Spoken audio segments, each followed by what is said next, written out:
Kas homöopaatia on siis ainult mingisuguste pisiasjade jaoks või on ta väga suurte asjade jaoks? Kui sa mu esimest videot kuulanud oled, siis sa tead, tegelikkuses lahendab ta väga suuri asju, sest see, et su laps on iga kuu haige, see on väga suur immuunsüsteemi katastroof.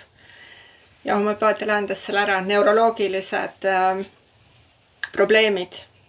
Homöopaatia lahendas selle ära. Sest et ei ole naljakas siin maailmas, kui sul on mingi selline neuroloogiline diagnoos ja meil on seda aina rohkem ja rohkem ühiskonnas ja see ei ole tegelikkuses okei, me teeme midagi väga valesti. Ja tuhanded ja tuhanded pered üle terve maailma näitavad, et erinevate lahendustega saab seda ümber pöörata tegelikkuses väga paljudel juhtudel. Siis miks sa lased endale rääkida, et nii ongi elu lõpuni? Need inimesed, kes sulle seda ütlevad, nemad lihtsalt ei tea, et teisiti on võimalik, aga see ei ole ju tõde. Maailmas ei saa olla tõde see, et ainult ühte asja saame kasutada, ainult ühte süsteemi saame kasutada. See ei saa olla ju tõde. Eks ju? Aga miks sa seda enda tõeks teed? See on nende inimeste tõde, sest nemad ei taha kuhugi kaugemale vaadata, aga see on ainult nende inimeste tõde. Ja sinu tõde on see ainult siis, kui sina selle kooriga kaasa laulad. Aga vaata, mida on võimalik teha siis, kui sa astud välja sellest tõest. Kui sa lood enda tõe ja kui sa hakkad päriselt vaatama maailmas ringi, mis on võimalik. Kui ma olen läbi teinud oma perega selle, mis ma läbi tegin ja ma näen beebigruppides, et põhimõtteliselt see on ikkagi väga paljude perede üks ja sama jura lugu, ehk siis me teeme ühte ja samamoodi midagi valesti, nagu mina tegin.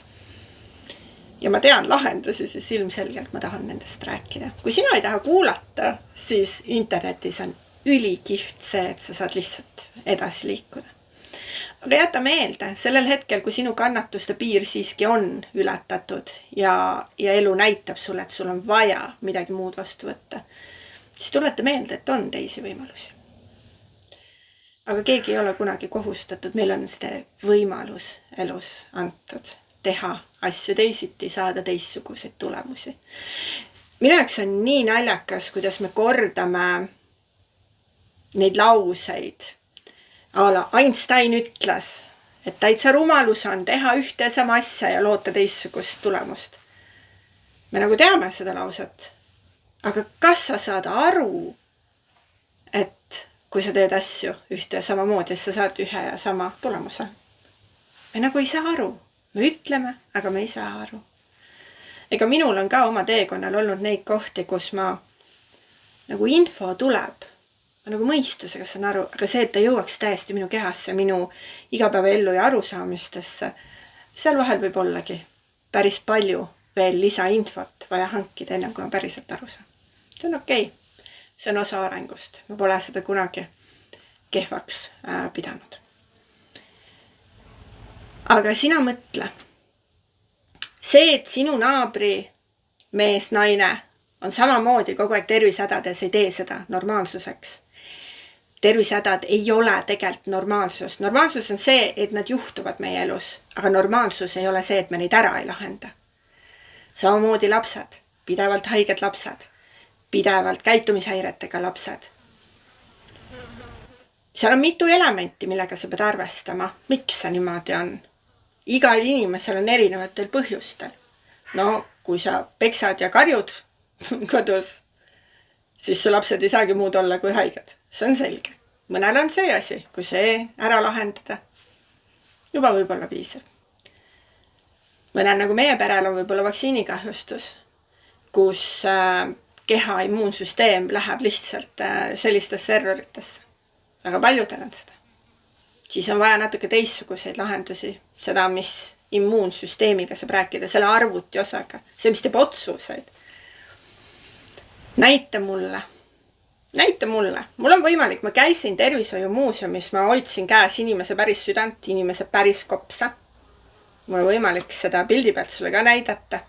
Aga näita mulle immuunsüsteemi. Kus need otsused tulevad? Kuidas keha need otsuseid teeb?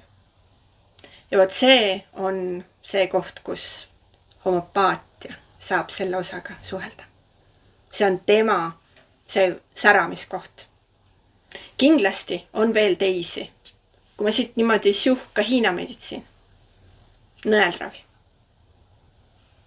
tegeleb ka. Ja kindlasti on neid veel. Mina lihtsalt homopaadina oskan rääkida kõige rohkem homopaatiast. See ei tähenda, et ma teiste asjadega ei tutvuks.